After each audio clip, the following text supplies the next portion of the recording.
Assalamualaikum warahmatullahi wabarakatuh. Kembali lagi di channel Berita Mistis. Untuk kisah kali ini ada sebuah cerita dari tulisannya M. Sidik Tanya Demit. Dan untuk kisah yang akan saya bawakan kali ini, sebuah kisah yang berjudul Misteri Warung Mang Dadang yang ada di dekat kosan.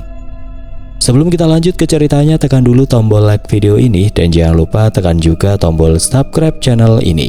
Nyalakan juga lonceng notifikasinya agar tidak ketinggalan cerita-cerita lainnya. Dan seperti apa untuk kisah kali ini? Langsung saja kita masuk ke ceritanya.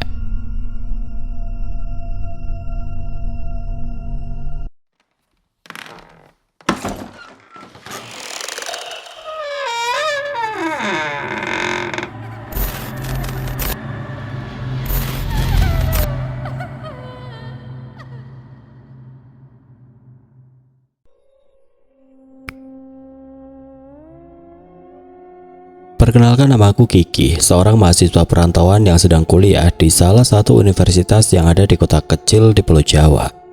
Awalnya aku menjalani hari-hari seperti mahasiswa pada umumnya, hingga suatu ketika kosanku kena gusur dan aku memutuskan untuk pindah. Di sanalah aku bertemu dengan seorang penjaga warung yang membuatku bingung. Bagaimana tidak, sikapnya nampak aneh dan berbicara semaunya. Namun di balik itu ada sesuatu di balik kata-katanya yang aneh. Aku ingat pada waktu itu tepat ketika pertengahan bulan ketiga semester 3, kosan yang aku tempati dari awal kuliah digusur sehingga aku harus pindah secara mendadak. Jujur aku kebingungan. Aku tidak mungkin meminta uang kepada kedua orang tuaku atas masalah yang aku rasakan pada saat itu. Sehingga dengan uang yang aku punya, aku akhirnya mencari-cari kosan yang sedikit agak murah. Aku berencana untuk tinggal di sana hingga awal bulan. Tepatnya hingga ketika aku mendapatkan uang bulanan dari kedua orang tuaku yang berada di luar pulau. Setelah mencari-cari, akhirnya aku menemukan sebuah kosan yang menurutku cukup nyaman. Harganya nggak terlalu mahal dan tidak terlalu jauh dari kampus. Letak kosan itu memang sedikit tersembunyi, letaknya di sebuah tempat kawasan kumuh dan letaknya berada di dalam gang sempit dengan rumah-rumah tua dan tidak berpenghuni. Entah mengapa rumah-rumah itu kosong. Aku tidak sempat bertanya dan mencari tahu lebih dalam ketika aku sampai di sana. Tapi ada beberapa orang yang berkata bahwa lingkungan itu dulunya akan digusur seperti kosku yang dulu. Namun entah mengapa hingga hari ini tempat itu dibiarkan begitu saja. Padahal sebagian penghuninya sudah mengungsi ke tempat lain. Selain letaknya yang kumuh, ada sebuah warung kecil yang letaknya berada di depan gang. Warung itu bersebelahan dengan lapangan besar yang terhubung dengan jalanan besar. Dan di lapangan itu adalah tempat parkir bagi para penghuni yang tinggal di lingkungan tersebut.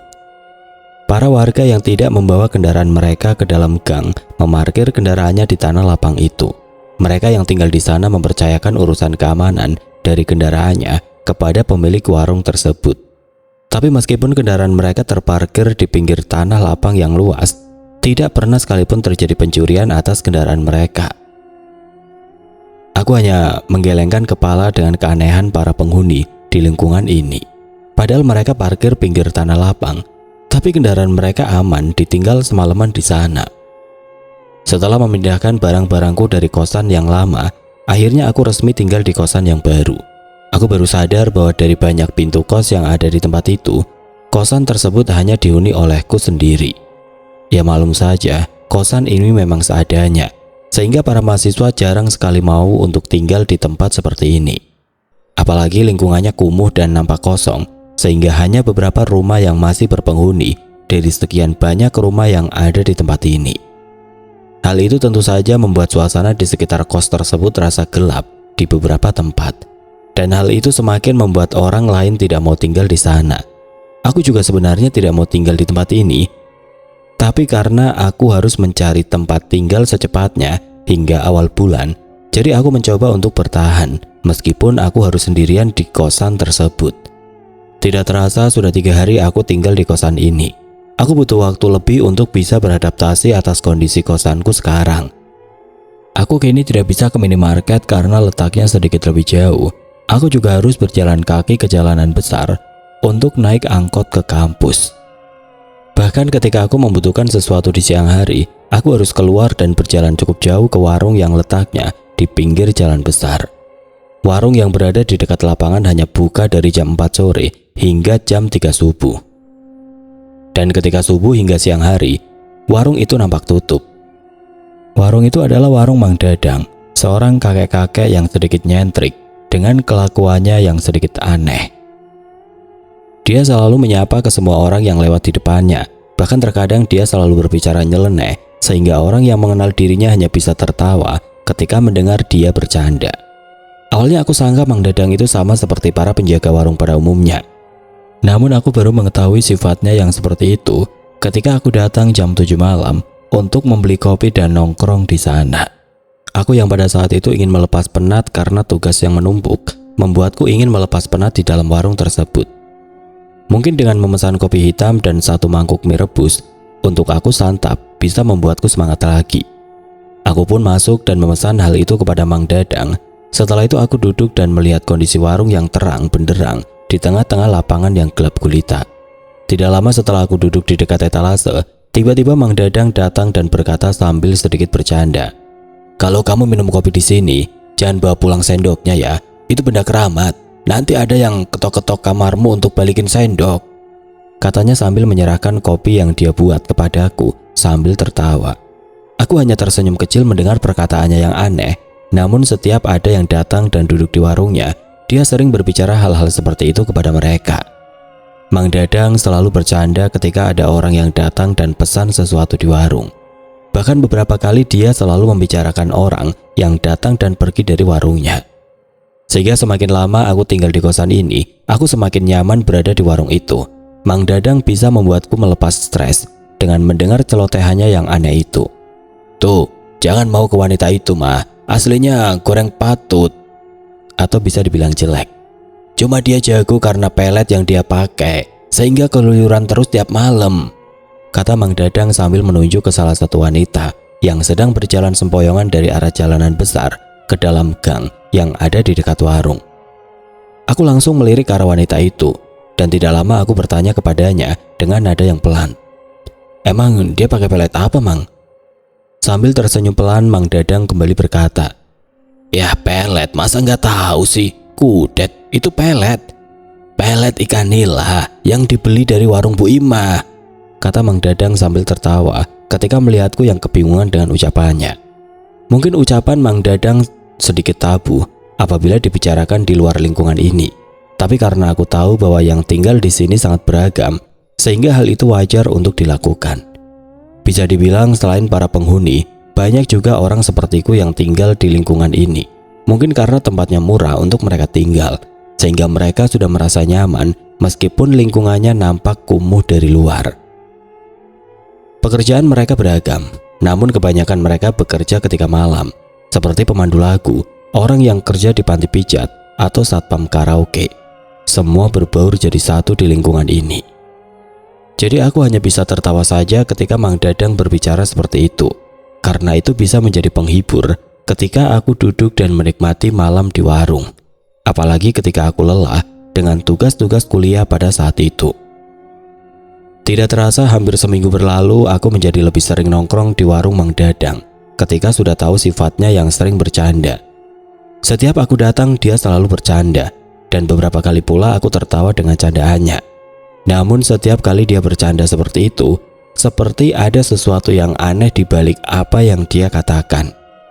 Seperti apa yang terjadi pada suatu malam. Mang Dadang tiba-tiba berkata kepadaku ketika aku sedang asik menonton pertandingan bola di depan warungnya, "Ki, kalau tidur jangan miring ke kiri pada malam hari. Nanti ketemu mayat. Kalau ntar kamu jadi temennya, nanti siapa yang mau beli kopi lagi di sini?" katanya sambil tersenyum pelan. Aku yang sedang fokus menonton televisi di warung, tiba-tiba menoleh dan mengerutkan dahi. "Ah?" Jawabku yang bingung dengan apa yang dikatakannya. Mang Dadang hanya tertawa sebentar, lalu tidak lama dia masuk lagi ke dalam warung dan membiarkanku bengong di depan warungnya. Awalnya itu hanya dianggap candaan saja olehku. Aku tidak pernah menganggap bahwa obrolannya serius. Toh Mang Dadang orangnya memang nyentrik dan aneh. Namun setelah menonton sepak bola dan kembali ke kosanku untuk beristirahat, tiba-tiba aku terbangun jam 3 pagi. Aku tidak tahu apakah itu mimpi atau bukan, namun secara tiba-tiba ketika aku bangun, jantungku berdetak dengan kencang. nafasku terasa sesak dan tubuhku seperti susah untuk bergerak. Selain itu, aku merasakan bahwa ada sesuatu yang sedang duduk di atas tubuhku dan hal itu membuatku tidak bisa berbuat apa-apa. Aku mencoba mencari tahu apa yang terjadi di sana, namun semuanya nampak gelap gulita. Aku juga tidak tahu apakah aku berada di dalam kamar kos atau bukan. Aku baru tersadar ketika mengingat apa yang dikatakan oleh Mang Dadang dan secara tidak sengaja, tubuhku ini miring ke kiri ketika aku tertidur pada malam ini. Hal itu tentu saja membuatku panik, apalagi ketika aku mengingatnya lagi. Aku ingat bahwa Mang Dadang berkata kepadaku tentang mayat, sehingga aku langsung berusaha untuk berontak. Apa aku sudah jadi mayat? Pikirku dengan wajah yang sedikit pucat. Tubuhku benar-benar membeku dan tidak bisa digerakkan pada saat itu. Mulutku mendadak menjadi kering. Kedua jariku mati rasa. Ruangan kosanku yang biasanya panas dan gerah kini mendadak dingin dan pengap. Aku mencoba untuk bangun, tapi tubuhku benar-benar terasa berat. Bahkan leherku sendiri tidak bisa digerakkan pada saat itu. Di tengah-tengah kepanikan itu, tiba-tiba ada sesuatu di balik tirai yang menutupi jendelaku. Lampu yang menyala terang di luar sana seperti menyinari sebuah bayangan yang tidak jelas bentuknya. Bayangan itu seperti berdiri dan menatapku, dan selain itu, aku secara tiba-tiba mencium bau yang aneh, seperti bau tanah yang dicampur dengan kemenyan yang muncul entah dari mana. Aku tidak bisa berbuat apa-apa, tubuhku benar-benar tidak bisa digerakkan, dan ketika tubuhku yang miring ke kiri itu, tiba-tiba aku mendengar kembali suara yang terdengar jelas dari arah punggungku. Suara itu terdengar sangat pelan dan jelas. Suara yang aku dengar itu membuatku langsung merinding di tengah-tengah tubuhku yang kaku itu. Dingin. Suaranya terdengar seperti hembusan nafas yang sangat pelan, dan suara itu tepat berada di belakang punggungku. Aku tidak bisa melihat siapa yang berbicara pada saat itu. Tubuhku masih terasa kaku, dan aku tidak bisa menggerakkan anggota tubuhku sekarang. Rasa takut mulai menjalar ke seluruh tubuh, dan tidak lama kemudian muncul keringat dingin yang membasahi seluruh tubuhku secara perlahan. Aku benar-benar tidak tahu suara apa di belakang sana. Namun tidak lama kemudian, aku merasakan ada sesuatu yang bergerak dan menempel ke punggungku secara perlahan. Ada sebuah gesekan kain yang terasa sangat kasar, dan hal itu disertai dengan bau yang aneh yang tercium samar oleh hidungku pada saat itu. Entah berapa lama hal itu terjadi, namun tepat ketika aku merasakan hal itu dan menahan rasa takutku karena tidak bisa apa-apa, sesuatu yang berada di belakang tubuhku ini kembali berkata, dan dengan nada yang pelan dan menyeramkan, dia menggerakkan tubuhnya dan berkata tepat di belakang kupingku, "Kang, bisa tolong buka talinya? Tolong, sakit banget ini, tolong." Tali. Aku kini bisa merasakan hembusan nafasnya tepat di belakang kepalaku. Bau yang aneh itu semakin jelas, dan aku baru tersadar bahwa itu seperti bau bangkai. Aku memaksakan tubuhku ini untuk bergerak. Aku berusaha untuk menggerakkan jari-jari dengan sekuat tenaga, dan setelah aku bisa menggerakkannya, aku mencoba untuk menggerakkan tubuhku agar aku bisa turun dari kasur. Namun tepat ketika aku bergerak secara perlahan, dia tiba-tiba berkata kembali, "Ternyata belum mati, kirain kita sama." Suara itu terdengar kembali, dan kali ini suaranya menjadi serak berat dan datar. Hal itu tentu saja membuatku langsung melompat dari kasur. Aku yang panik langsung berlari dan terjatuh, sehingga tubuhku menabrak pintu yang tertutup rapat di dalam kosan tersebut. Aku langsung berbalik, mencari saklar lampu agar aku bisa melihat apa yang ada di kasurku pada saat itu. Tapi tepat ketika aku menyalakan lampu di dalam kamar kos itu, tidak ada siapa-siapa di sana. Yang ada hanyalah kasur yang berbekas, seperti ditiduri oleh sesuatu selain aku. Aku bisa melihat bahwa permukaan spray di kasur itu terlihat sedikit basah, dan ketika aku mendekat ke arah kasur itu kembali, bau basah itu sama dengan bau bangkai yang tadi aku cium ketika aku tidur di dalam kasur ini. Aku tidak bisa tidur setelah kejadian itu. Aku baru bisa tidur ketika matahari sudah muncul, dan aku kembali terbangun ketika jam 12 siang. Mau tidak mau, aku harus melewatkan kuliahku pada saat itu. dan hanya satu mata kuliah di jam 2 sore yang aku hadiri dengan rasa kantuk yang luar biasa. Tepat ketika aku pulang dari kampus di sore harinya, aku kembali ke warung Mang Dadang, mencoba bertanya tentang apa yang aku alami semalam. Dari semenjak aku pindah, baru kali ini aku merasakan hal tersebut, dan hal itu tentu saja membuatku langsung bertanya kepadanya. Apalagi, dia sepertinya tahu atas apa yang aku alami, sehingga mungkin dia bisa menjelaskan tentang kejadian yang menyeramkan itu kepadaku. Namun ketika aku menceritakannya, Mang Dadang hanya tersenyum dan berkata kepadaku, "Kan aku sudah bilang, jangan tidur ke kiri, jadikan ditemani mayat," katanya sambil bercanda. Aku ingin meminta penjelasan lebih lanjut tentang hal itu, tapi tidak lama kemudian Mang Dadang kembali berkata, "Jangan khawatir, dia sudah pulang kok. Nanti biar nggak dingin lagi, nanti pasang api unggun di dalam kamarmu ya," katanya sambil melayani pembeli yang datang. Sepertinya aku sia-sia menjelaskan penjelasan Mang Dadang atas apa yang aku alami. Mang Dadang seperti tidak serius menjawab semua pertanyaanku pada saat itu. Tapi satu hal yang pasti, Mang Dadang sepertinya mengetahui sesuatu, karena bukan hanya kepadaku saja dia berbicara hal-hal aneh seperti itu, tapi kepada para penghuni lain yang datang ke warung itu. Terkadang dia membicarakan hal-hal aneh itu dengan bercanda, sehingga aku sulit membedakan mana yang candaan dan mana yang berupa peringatan. Namun nampaknya para penghuni di lingkungan tersebut sepertinya sudah mengerti akan apa yang sudah disampaikannya, sehingga mereka hanya berterima kasih kepada Mang Dadang dan pulang ke dalam gang. Mereka sepertinya tidak pernah mengeluh seperti yang terjadi kepadaku pada malam kemarin. Karena mungkin mereka yang sudah lama tinggal di sana tahu arti dari apa yang Mang Dadang ucapkan ketika mereka pergi ke warung. Setelah kejadian yang menyeramkan di dalam kosanku itu, aku tidak menemukan kejadian yang aneh lagi selama beberapa hari ini. Aku juga sudah mulai melupakan kejadian yang ada di dalam kosanku karena tugas-tugas kuliah yang menumpuk. Aku bahkan jarang mampir ke warung Mang Dadang karena saking sibuknya aku pada saat itu. Hidupku dalam beberapa hari itu hanya bangun, berangkat pagi, lalu pulang ketika maghrib, dan langsung tertidur hingga pagi lagi. Tapi ada sebuah kejadian lain yang membuatku kembali ketakutan. Tepat ketika aku baru saja pulang mengerjakan tugas di kampus hingga larut malam, aku menemukan sesuatu yang aneh di warung Mang Dadang.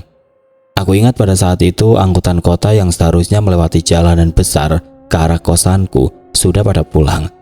Uang yang aku pegang pun tidak cukup untuk memakai jasa ojek untuk sampai ke kos.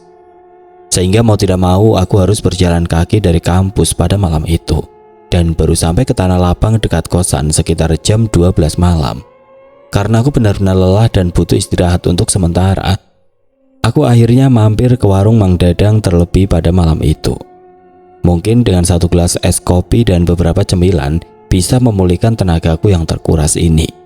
Setelah sampai ke lapangan yang gelap itu, aku akhirnya berjalan ke arah warung yang terang benderang di ujung sana. Tapi entah mengapa warung itu nampak ramai sekarang. Bahkan saking ramainya, aku bisa melihat beberapa orang berkerumun di dekat warung Mang Dadang pada malam itu. Aku pun mencoba masuk dan menyapa Mang Dadang, dan dia nampak sedikit kaget ketika aku masuk ke dalam dan berdiri di dekat etalase. Aku tidak sempat bertanya kenapa dia kaget ketika aku datang ke sana. Tubuhku yang merasa haus membuatku langsung memesan es kopi tanpa bertanya lebih lanjut atas apa yang terjadi di warung pada malam ini. Mang Dadang, es kopi satu ya," kataku sambil menunjuk ke salah satu kopi saset yang menggantung di atasnya. Mang Dadang yang awalnya kaget tiba-tiba tersenyum kepada aku. Lalu setelah itu dia langsung keluar dan mendekatiku sambil membawa kursi plastik yang dia bawa dari dalam. "Duduk di sini menunggunya ya, jangan di sana," kata Mang Dadang sambil tersenyum. Aku awalnya heran dengan apa yang dikatakannya, namun ketika aku duduk dan menatap ke arah para pengunjung di warung itu, aku baru sadar bahwa ada sesuatu yang aneh dengan mereka semua. Mereka semua duduk diam dan tidak mengobrol satu sama lain.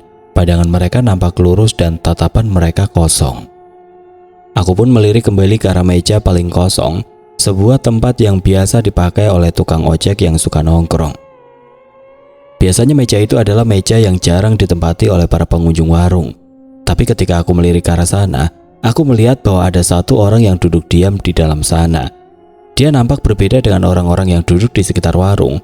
Orang yang duduk di pojok itu memakai baju serba hitam dengan wajahnya yang pucat dan matanya yang kosong. Hal itu tentu saja membuatku ngeri. Apalagi sekarang sudah jam 12:15 sehingga aku tidak yakin bahwa apa yang aku lihat ini adalah para warga di dalam gang atau bukan. Tentu saja hal itu membuatku langsung melirik ke arah Mang Dadang yang sedang menyiapkan es kopi untukku.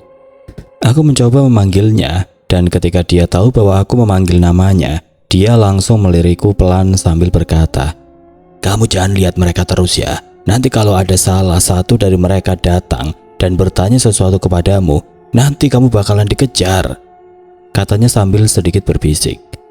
"Memang mereka siapa?" tanyaku kembali dengan nada yang pelan ke arah Mang Dadang.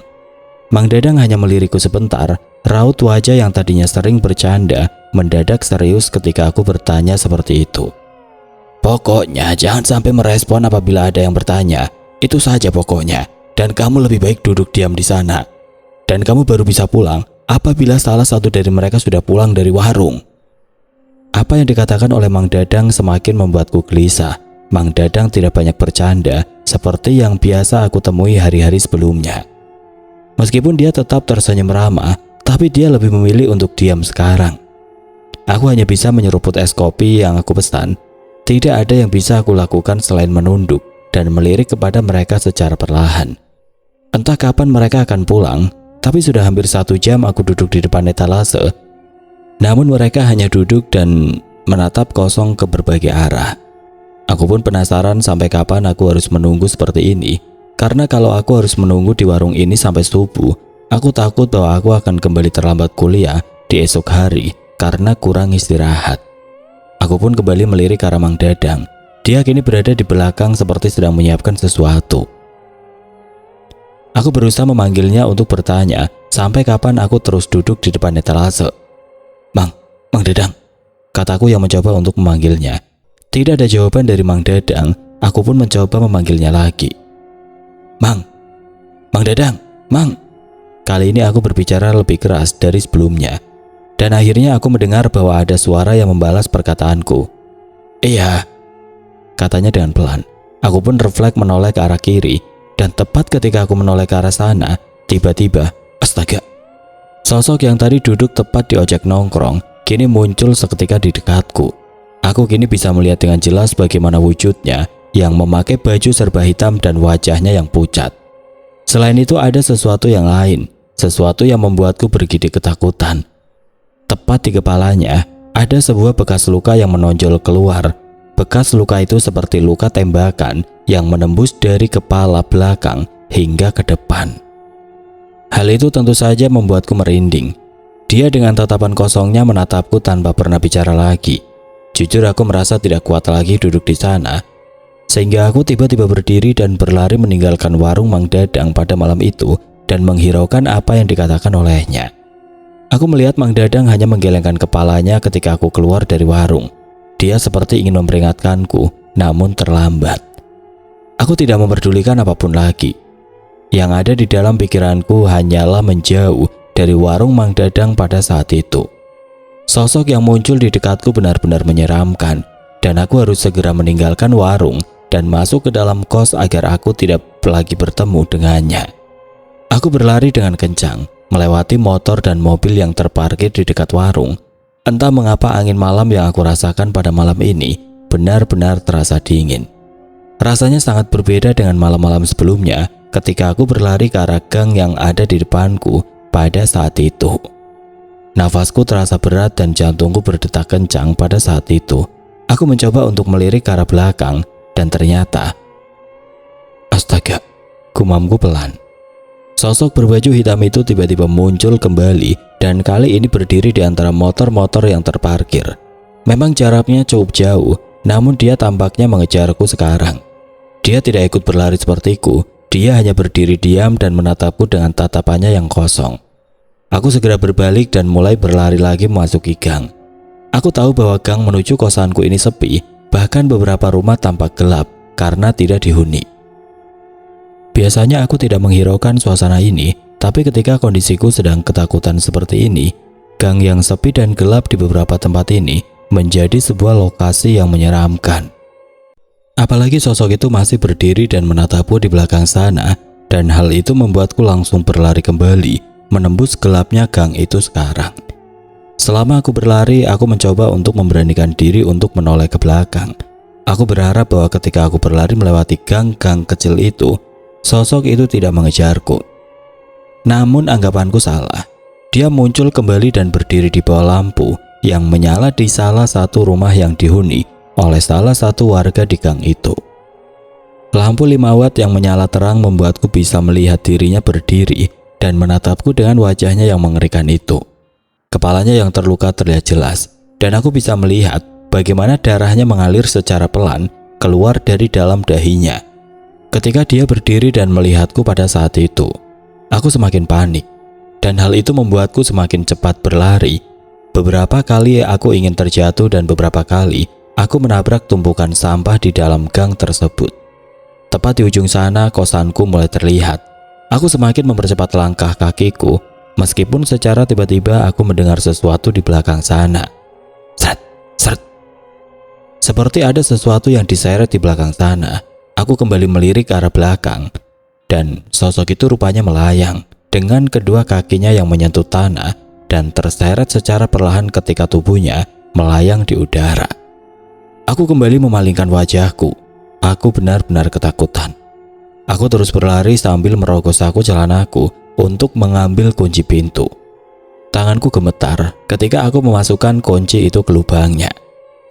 Beberapa kali kunci itu hampir jatuh ketika aku melihat sosok itu melayang semakin dekat kepadaku. Jantungku semakin berdetak dengan kencang dan nafasku semakin berat. Setelah beberapa kali mencoba, akhirnya aku berhasil memasukkannya. Dan dengan sekuat tenaga, aku memutarnya dan mendorong pintu itu hingga aku masuk ke dalam. Brak! Aku langsung membanting pintu itu dan menguncinya kembali. Aku langsung duduk dan menyender di balik pintu sambil menyalakan saklar lampu. Aku takut tiba-tiba sosok itu berada di dalam kamar kosanku, sehingga aku hanya bisa waspada dan duduk sambil melihat ke sekeliling kosanku dengan wajahku yang pucat. Jujur, aku merasa tidak aman meskipun aku sudah berada di dalam kosan. Meskipun di dalam kosan itu hanya aku sendiri. Aku takut apabila sosok itu masih berdiri di balik pintu ini dan berusaha untuk masuk ke dalam. Setiap suara yang aku dengar sekecil apapun di luar sana membuatku terkejut, dan aku menjadi memikirkan hal yang aneh-aneh.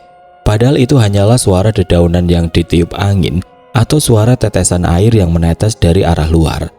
Jujur, aku tidak bisa tidur pada malam itu. Rasa kantukku benar-benar menghilang dan waktu berjalan lambat dan aku tidak bisa menenangkan detak jantungku sekarang. Aku harus tetap waspada. Aku takut ada yang tidur di belakangku lagi kalau aku tidur sekarang. Aku takut kejadian yang terjadi beberapa malam yang lalu akan terjadi lagi pada malam ini.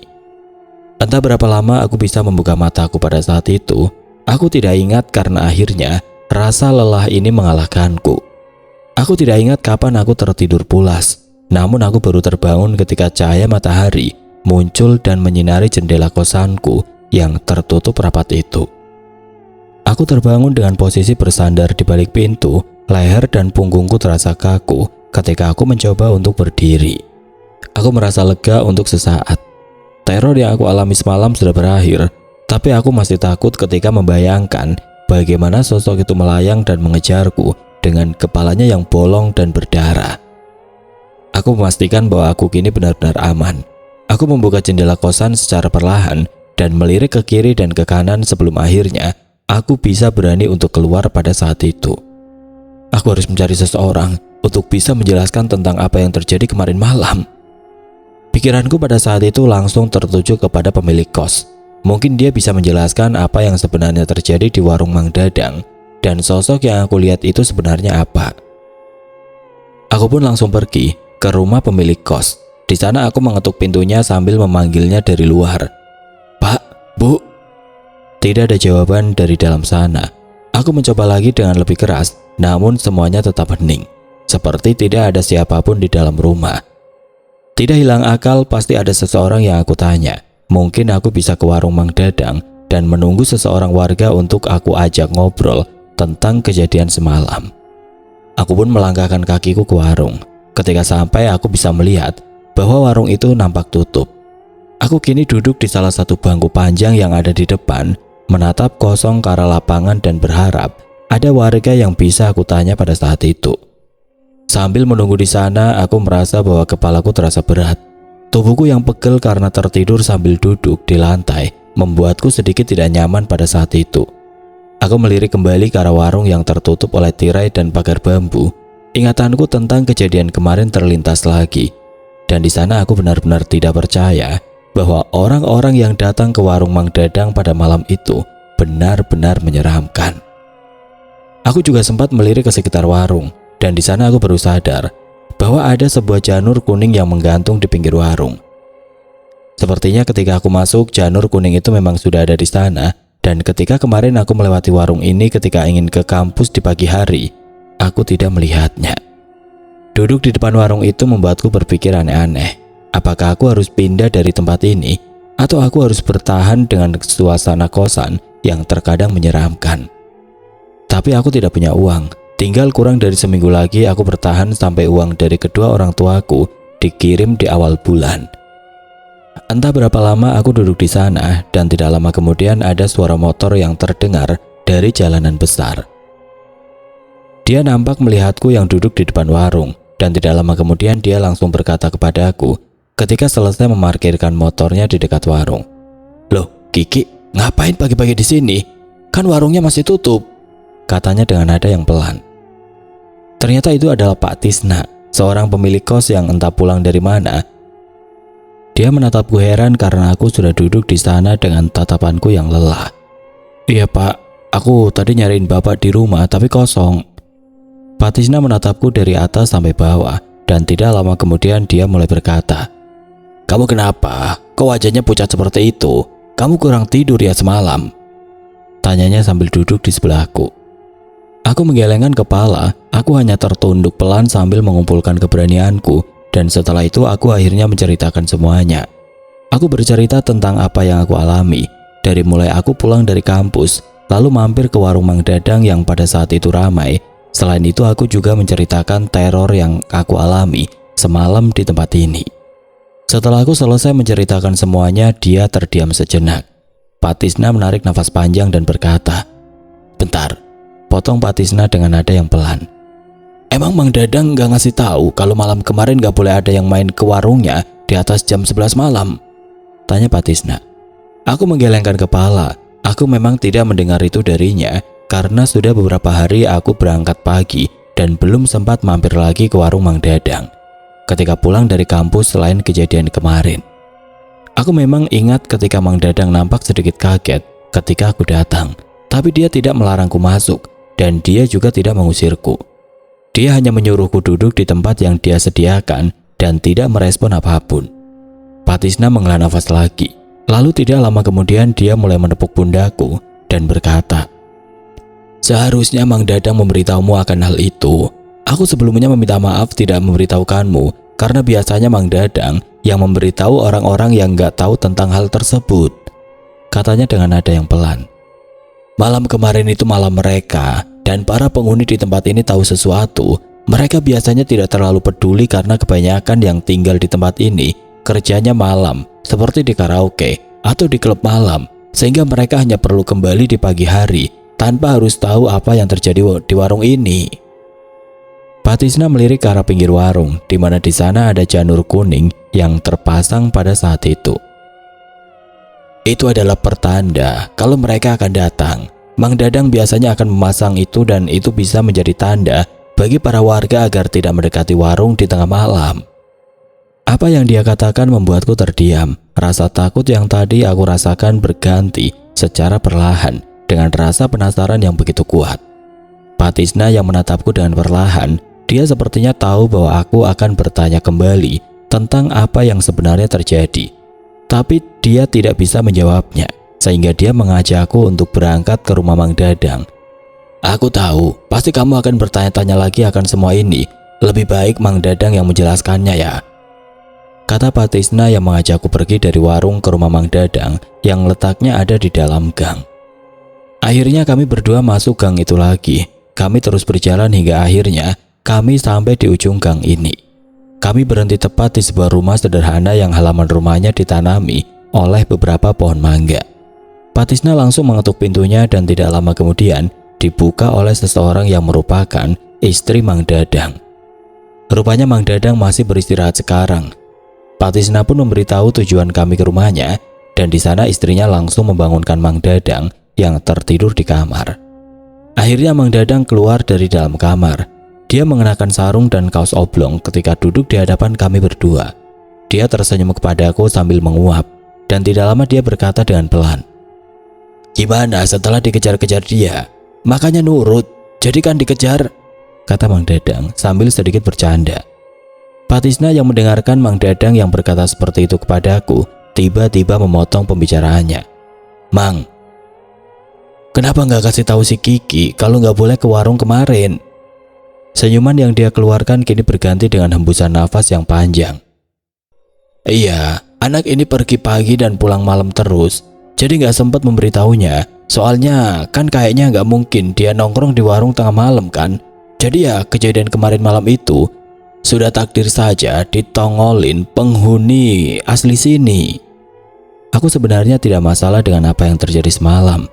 Toh aku juga melanggar perintah Mang Dadang dengan pulang duluan dari warung, sehingga aku mengalami hal yang buruk. Tapi aku penasaran, kenapa ada kejadian seperti ini dan apakah semua warga tahu akan hal itu?" Akhirnya aku pun bertanya kepada Mang Dadang.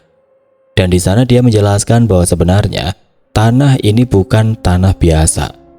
Ternyata tanah ini adalah pemakaman massal yang ada di zaman Belanda.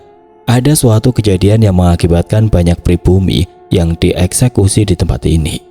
Mereka disuruh menggali liang kuburnya sendiri dan ditembak secara serentak tepat di kepala.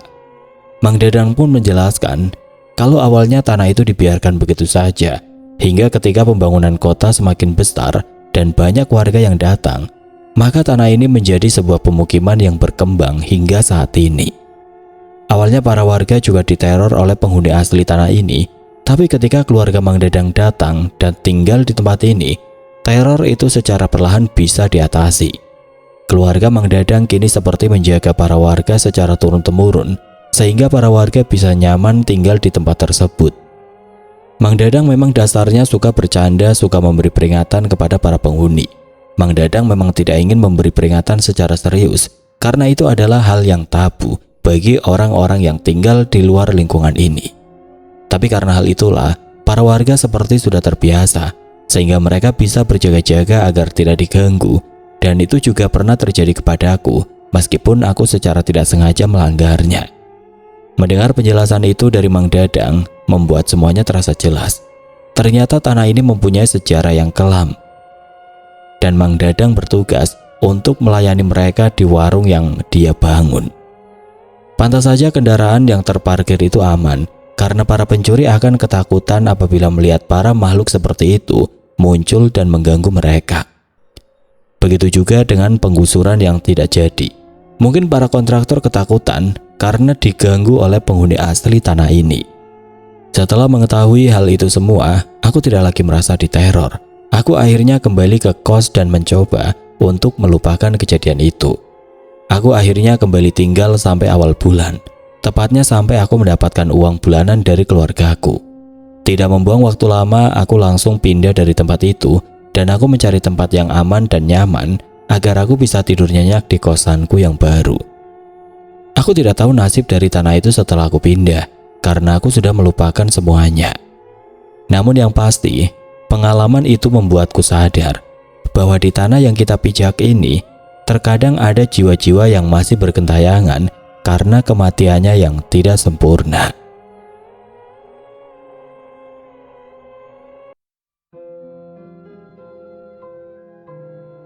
Oke teman-teman, sekian untuk kisah kali ini. Bagaimana menurut kalian tentang kisah ini? Tulis komentar kalian di kolom komentar.